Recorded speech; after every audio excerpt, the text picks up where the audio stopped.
All right. Appreciate everyone for joining us for Coach Franklin's weekly press conference. We'll start with an opening statement from Coach, and then we'll open up to questions. Like always, appreciate you guys being here, covering Penn State football. Excuse me. Looking forward to getting back in Beaver Stadium after a week off. This time of year is kind of unusual for this early in the season to not be playing. We're able to get out and get a ton of recruiting done. We're able to take care of our guys from a rest and recovery standpoint. And we're able to get some, depth guys, some work, some guys that are a little bit further down the depth chart, which was good. And then obviously being on the road recruiting. So, got Kent State this week and Kenny Burns coming to town. Obviously, Kenny's very familiar, not only with Penn State from what he studied us this year during his time at Kent State, but obviously also from his time at Minnesota with PJ Fleck. Tremendous opportunity for both programs. We're excited about having them. Obviously, they've had some challenges early in this year, but we've seen some good things on tape that we need to be prepared for and we need to be ready for. When you talk about, their offense, Mark Carney is their offensive coordinator. They're a RPO tempo offense trying to base out of the spread, mainly out of 11 personnel. We'll mix some 12 personnel in as well.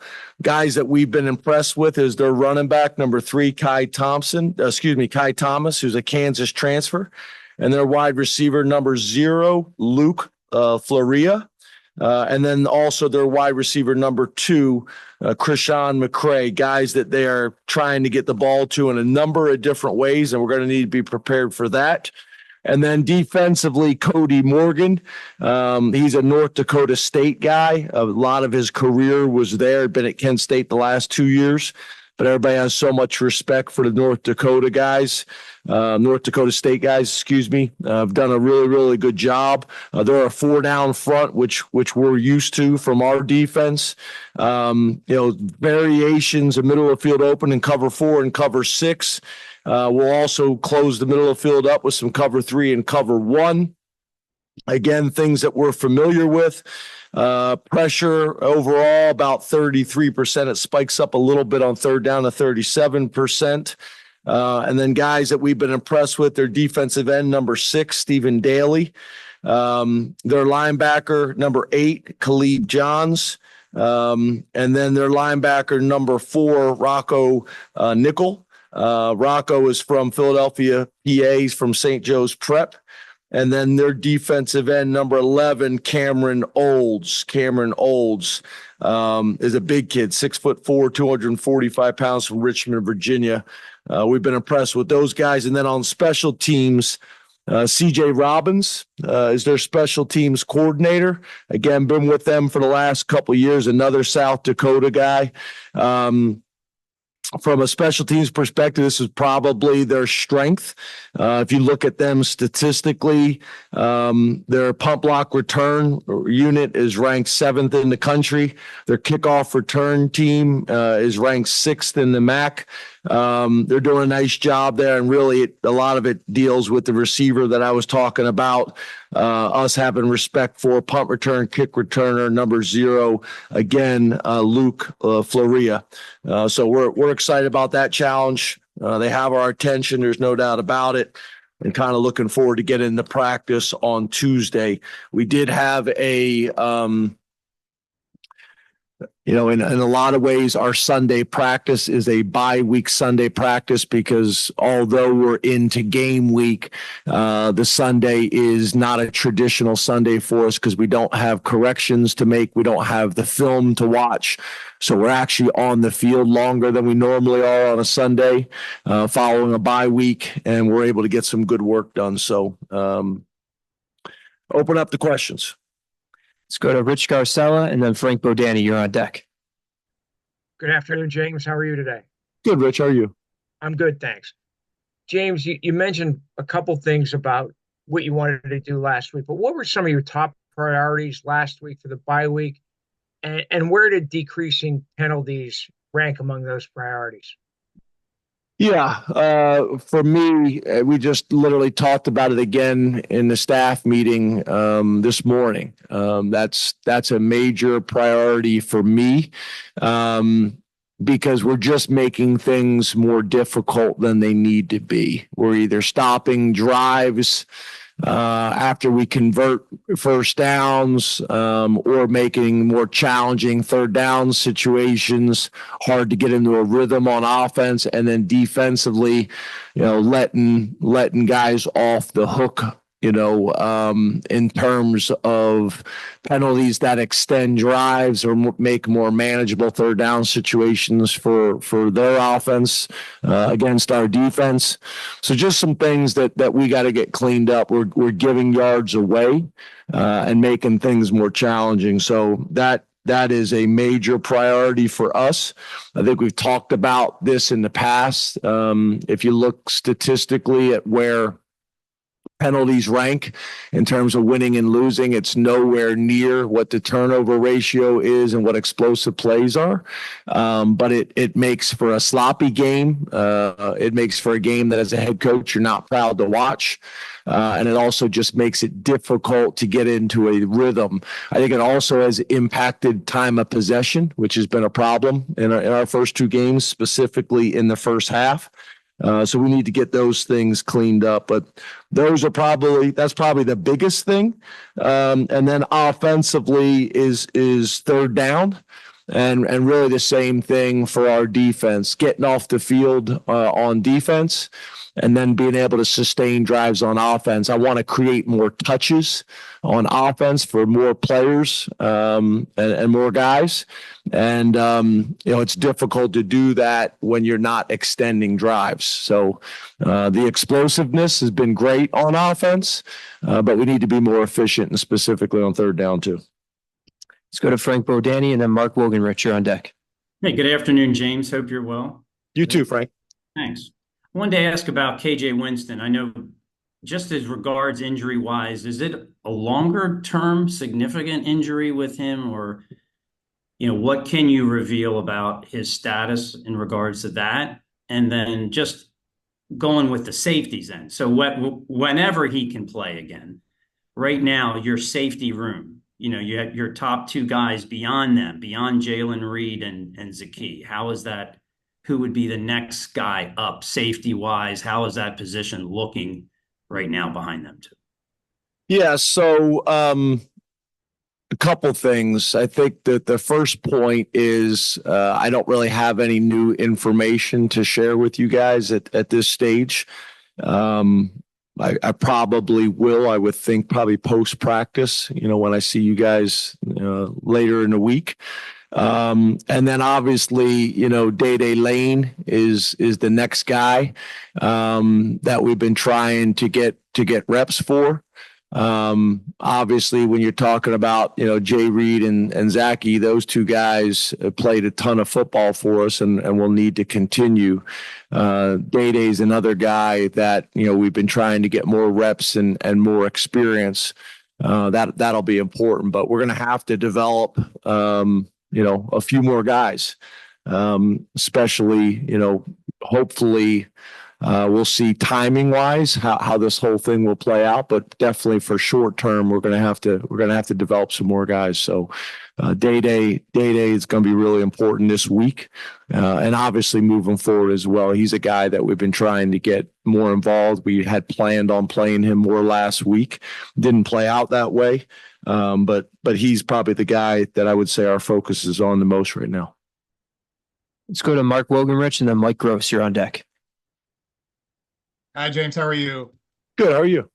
Good, thanks. When you went back and looked at the first half defense from Bowling Green over last week, how did you address that? What did you want to get corrected out of there? And how much of that kind of stuff did you feel might have been just an anomaly in the way that first half played out? Well, a couple of things. I think we did not tackle as well in game two as we did in game one. And obviously that's an area that we got to get that cleaned up, because we need to be getting better as the season goes on. And I think there's a lot of reasons that probably factor into that. But we got to be getting better from a tackling perspective. I thought we tackled really well week one, when that's a concern for most people across the country. I think the other thing that's a big one for us that we got settled in the second half is the communication. We were trying to rely specifically on the headset communication. And at home, that can be a little bit more challenging with the linebacker trying to verbally communicate to all 11 guys on the field. Very similar to what I had explained to you guys about no huddle teams on offense. Trying to get the quarterback to communicate to everybody, that was still going to be challenging unless you're huddling. And on defense, you don't typically huddle. You condense a little bit, but you don't necessarily huddle. So that created some challenges for us and allowed us some opportunities to get those things cleaned up in the second half and really moving forward. And then just the discipline of playing the defense, of not trying to do more than your job. And the more we play great team defense and do their job and be gap accountable, then the plays come to you. So we just got them settled down and got back to playing the way we're capable of playing in the second half, and we need to build on that, obviously, going into week 3. Let's go to Mike Gross and then Johnny McGonigal. You're on deck. Good afternoon, James. How are you? Good. How are you, Mike? Good, thanks. Last year we talked so much about explosive plays and last couple of years really, and the first couple of weeks, that's been pretty. It seems like that piece of it has been very good, but now we're talking about third down, and you even mentioned time of possession a couple minutes ago. So I guess, how do you practice third down? Like, do you have early down package and third down package? Explain a little bit about how you try to coach getting better on third down. Yeah, you do third down periods in practice. Typically, your third down calls and the third down defenses that you're going to see are different than normal downs. So you do third down periods. You do third down periods against your defense. You do third down periods against the D squad or the scout team that's replicating the look that you're expecting to see in the game. And when I say third down periods, it's 3rd and 4. This is what we're running on 3rd and 4. This is what we're expecting to see. Trying to defend us on 3rd and 4, 3rd and 5, 3rd and 6, 3rd and 7, 3rd and 8, 3rd and 9, whatever it may be. Those things are scripted out and practiced. So very similar to how you practice normal downs, how you practice red zone, how you practice third down. You specifically practice those things. And then when there's opportunities to go against our defense, which we typically do on Tuesdays and Wednesdays, one of those days is always a 2-minute period, and then the other day we rotate back and forth between third down and red zone. And then obviously if we're not doing as well as we want to do on red zone, or not doing as well as we want to do on third down, then we may double that up, and that could be on the offensive or defensive side of the ball. But if not, we rotate back and forth. So that's getting you an extra third down period with speed. That may not be the specific looks that you're going to see in the game. And then obviously you're going to do a third down period that's scout looks, which are specific looks that you're expecting to see in the game. So that's how you practice them. And really you break up the entire game like that into segments. And then obviously when you do scrimmages and things like that in the summer, those things also come up organically that way too. Let's go to Johnny McGonigal and then Neil Riddell. Hey, James, how are you? Good, Johnny. How are you? Good. I got a question a little unrelated to game week, but Bill O'Brien, your predecessor, doing some good things at BC early this season. What are your thoughts just on Bill, being a head coach again back in college football? Yeah, as you guys know, I've known Bill for a long time. I've known Fitz, his strength coach, for a long time. We were all at the University of Maryland together. Me and Bill lived in the same neighborhood. His wife and my wife were good friends. Obviously I followed his career in the NFL. and now back, obviously at BC at a minute for a short period of time. He was also in our conference at Ohio State, and now back at BC, which for a lot of those guys from that part of the country, BC is like, a dream job. It's interesting. I've talked to a ton of guys like, that BC job is a very desirable job. And if you know Billy's background, it makes a ton of sense. So, when that hire happened and when that whole thing went down, I thought it was a win-win for both BC and Billy. He's got a really mobile, dynamic quarterback, that had really done some nice things last year. And when you got that piece of the puzzle, you can build from there. And Billy's got tremendous experience doing that. So it's been cool to watch it, and happy for those guys and not surprised. Our last question on Zoom is Neil Riddell. Hey, James. Hey, I'm Neil. wondering, you had mentioned early in the season how the playoffs going to lengthen the season now, and you were concerned about that, building depth and whatnot. I'm just wondering, I mean, with the changes now, do you still advocate? I know you guys have financial considerations, a 12-game regular season. Hold on. Say this again, Neil. What are you asking me? I'm asking if you still advocate in the wake of the playoff now. Do you still advocate a 12-game regular season because of the length of the season? I'm just curious. Yeah, no, but I don't think that's going away. I don't think that's changing.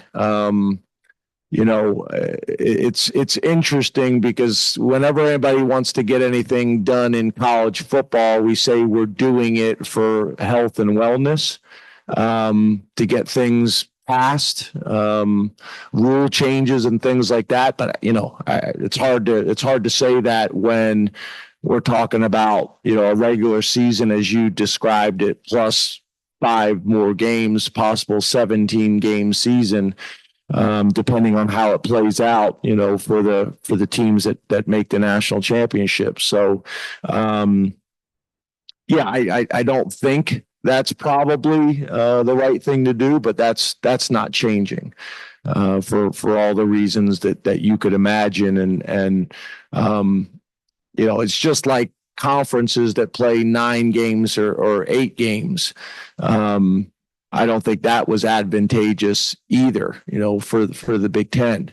But I also would make the argument, once you go 9, you're not going to go back to 8. You're hoping other conferences will go to 9, and I could actually see it even possibly going to 10 conference games. So I don't see that changing, Neil.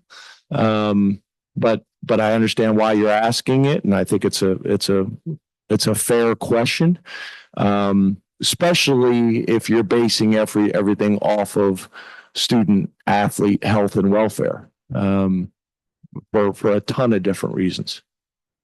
Please raise your hand and we'll take a mic to you. We'll start with Mark over here.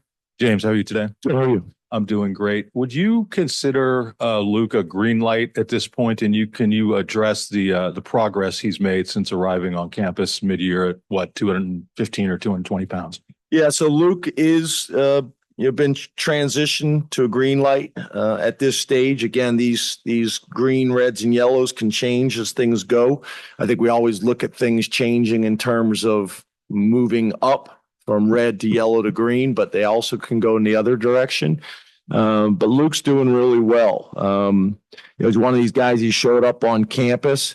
He was very driven and motivated to play. That is both mentally and physically, was willing to do the things necessary to play, attack the weight room, attack summer workouts, attack the playbook. Has ability to make plays in the passing game. Where he's somewhat unusual in 2024 for a tight end is he'll also stick his nose in there. And for some of these guys that have never really done that at the high school level, that's a challenge. And especially when you're asking them to, block Smith Vilbert, who's 280 pounds or whatever he may be. He's shown a willingness and aggressiveness with that as well. So I've been a real big fan of Luke's. in his approach.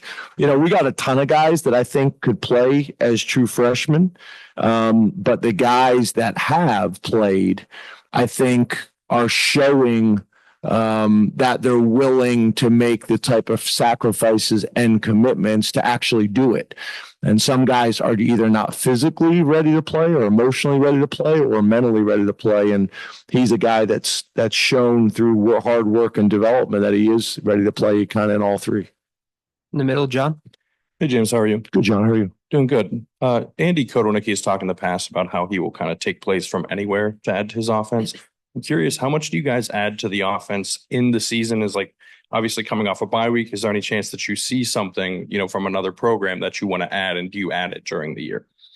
Yeah, I don't think that is specific to Andy. I think everybody's doing that, whether you're watching opponent tape. There's been a ton of times where our defense is going against a team and they're doing something that is problematic and causes stress and causes issues, and you kind of steal that and add it to your game, or you see another college game that you are watching, or an NFL game, or a high school game. I think coaches are constantly trying to find things. I think the way you have to be careful is that you're not just grabbing a bunch of different things, different concepts that don't necessarily fit what you do and how you're trying to run complementary plays and schemes. So I think that's where you have to be careful, because if not, you won't have a system. You'll just have a bunch of cute plays from different systems, and it needs to be something that complements what we already do. So Andy does that, but really, I think every coach in America is doing that constantly. And then to your point, I think it could show up maybe a little bit more on bye weeks, but again, not necessarily, because if you're grabbing schemes that already complement what you do, there's slight tweaks, that you're adding. A lot of times it's personnel group, a lot of times it may be formation, motion shift, but something we're already kind of doing, just with a little bit different presentation. On the right, Tyler. Hey, James. Hey, Tyler. Caden Saunders is a guy that, going back to August, we'd heard about his potential impact offensively, special teams, the injury in preseason camp. Coach Lustig told us last week that it kind of changed the way they navigated things with Caden as a punt returner, and it seems on offense. I don't think he's played yet on offense. When you look at his room for growth and development coming off of the preseason injury, how much more do you think we can see of Caden Saunders here in his third year on campus? And what have you seen thus far that maybe has you excited? Because we haven't seen much of him yet in game action. Yeah, we haven't either. It's the same thing. He's had a lingering injury. And not that he's not able to play, but he's not able to play at 100%. So he's a guy that I think there's a ton of excitement about, and there still is. But he's had a lingering, injury that has slowed some of that progress or some of that development down. In the front, Audrey. Hey, Audrey. You mentioned a couple times the helmet communication with the defense. Through 2 games, what have you guys kind of learned with regards to that, coupled with the iPads? What are maybe some of the things that you didn't expect to be challenges, or ways in which maybe it's helped you guys so far? Well, probably the biggest thing, like I mentioned, it was going to be an obvious advantage for huddle teams, which we are. So, there's a distinct advantage, for our offense. Defensively, I think a lot of the challenges that we talked about, for offenses with the communication has showed up, and then really kind of finding the best ways to do it. So offensively, it's being able to literally not have to signal at all and be able to talk to the quarterback and tell them the play, and then also maybe a few little coaching points. Defensively, again, how do you get both corners the information at 53 yards away from each other, possibly up to 53 yards away from each other? And then also, I think a linebacker is very comfortable in communicating to the D-line, because they've always done that, strength calls, things like that, setting the front. But now, depending on how you're using it, you're asking that linebacker to turn around and communicate to the safeties. And while he's doing that, he's not seeing the formation, he's not seeing the alignment.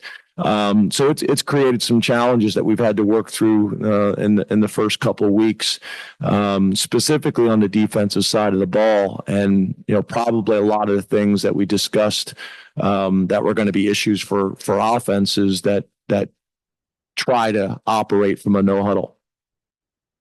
Over here in the back left, Jared. Coach Franklin, over here. Sure.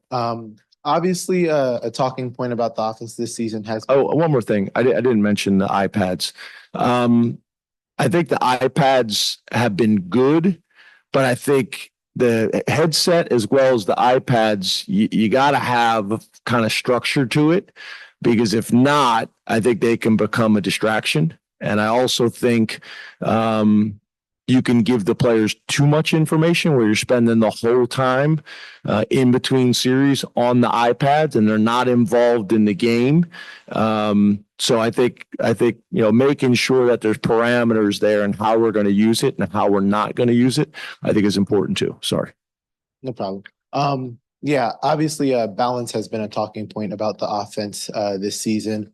When we talk about wanting to get more guys involved, how do you balance riding a hot hand like Tyler Warren right now versus getting more guys involved in the offense? I think it goes back to what I've already addressed multiple times, is just plays. We need more plays, which goes hand in hand with third down. You convert a higher percentage of third down, then you're on the field longer, and you're probably talking about 10 to 15 more plays a half. Which with more plays creates more opportunities for explosive plays, which I know you guys love, which also creates just being more efficient by converting on third down. And then obviously the other thing is just the more plays is the more opportunities for touches. I think that just kind of happens organically. We go into every single game, specifically on the offensive side of the ball, trying to get everybody involved, but you can't force the ball to go to certain guys.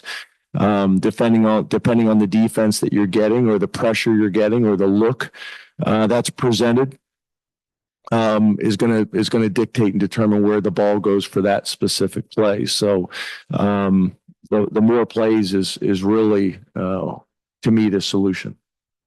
Way in the back, T. Frank. James, good afternoon. Hey, T. Frank. I have a question. You mentioned earlier talking about Kent State and their defense, cover six, but just two high safeties in general, it seems is very popular in the NFL in terms of trying to take away the deep pass. I'm thinking specifically like the Robert Saleh defenses that play a lot of quarters. In that situation of trying to take away the deep pass, how do you think you've done against those particular concepts this year and still generating those yards? And what are the challenges, I guess, in that kind of idea of still generating explosive plays against defenses that are specifically designed to take that away? Yeah, well, I think they're two very different categories, right? You have, when you talk about middle of field opener, two safety defenses, cover two is a totally different defense than quarters when you're talking about what you're asking specifically. Quarters, goes all the way back.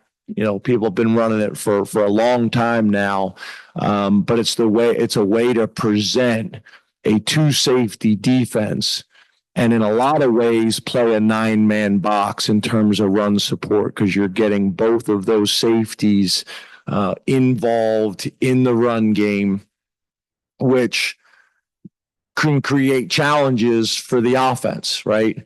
But it also can create some opportunities, because when you have safeties that are so involved in the run game, then that can create opportunities to get the ball thrown over their head. If it's cover two and you have two defenders designed to play deep halves, and depending on whether you're playing some variation of Tampa 2 where the Mike linebackers run in the middle of the field, in a lot of ways that's like 3 deep with double cloud corners, on the outside. So I think they're two very different discussions and talking points. I think cover two is called to stop the pass and stop explosive plays in the pass. Quarters is really trying to present middle of field open, but be able to, in a lot of ways, end up with a 9-man box and two heavy run support safeties. Typically, you're going to see more explosive plays versus a quarters defense because of the things we just discussed compared to a cover two defense. And I think we've done a pretty good job of that, of exposing and attacking quarters defenses in terms of creating explosive plays. There's obviously ways to do that against cover two as well, but it typically takes a little bit longer to be able to threaten those safeties, high-low the corners, whatever it may be, or put those two safeties in a bind with some variation of three verticals, sideline, and attacking the middle of the field. So I think overall we've done a nice job of that. I also think the fact that we've been able to run the ball more efficiently and more explosive helps us with the cover two.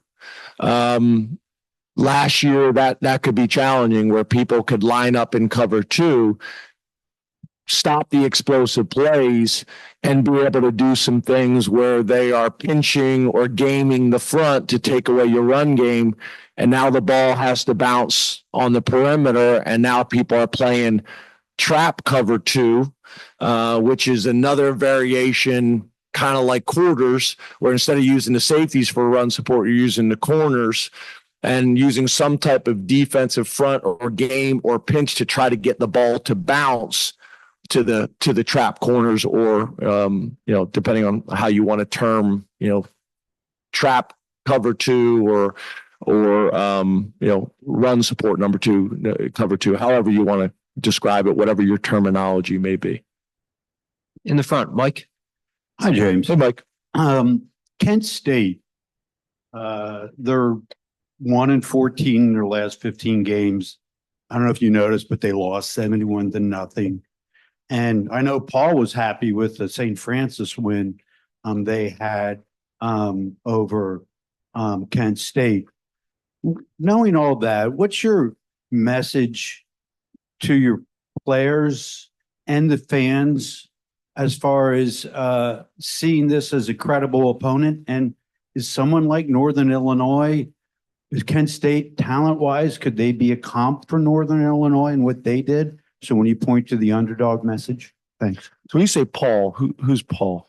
Paul used to work at St. Francis. Oh, with the football team. Yeah, sorry, I don't know Paul's resume. Sorry, Paul. I apologize about that. I think that the first thing I would say is, when you schedule these opponents, typically 5 and 7 years out, you don't know what you're going to get. You schedule a MAC team, and some of the teams that you just mentioned have caused people fits. And then you can get to a year where someone's struggling. So that's unpredictable and challenging. I think for us, it's ultimately about, and this is the challenge, I think in college football, you hear people talk about it all the time, but the challenge is really, it's ultimately about us and our focus on Penn State and us getting better and developing and playing up to our standard week in and week out, which is easier said than done. We see it every Saturday. That's why I always say winning is hard. There's a lot of teams across the country that are sad Saturday night, and you want to do everything you possibly can to make sure you're not one of them. And it doesn't always come from an opponent that the fans and the media and the locker room think it's going to come from. So having a mature football team and approaching it that way on a consistent basis is hard to do. You've heard people talk about it, describe it as rat poison, all types of different things.